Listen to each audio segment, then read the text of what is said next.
người em môi lòng hết xoa kỳ chăm đâm tu biang chăm min nai tiêu chi thôm môi thắng về la rắm tin kêu tin na phồn về và lần nào phát lông lệ mà sen la thôm môi khó về là phần xoa ta lần lâu tiếng lô mi và mi cứ ta na đi môi về cô bên na lơ mà từng từng giật lệ hôm qua rong rong chung vang xa lệ lệ lung ôi rồi thôn đi môi ai xóa bụi rắm tin kêu tin na phồn về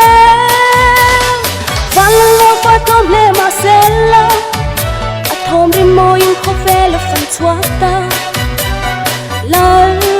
lâu tiếng lô mi và mi thì ta na đi môi về cô rình na lơ mà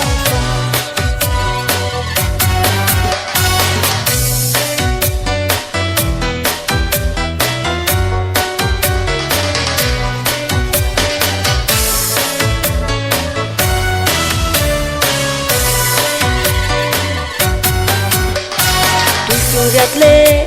khổ moa rong rong chung vang xa lệ lệ lung ôi rồi thôn đi môi ai xóa bụi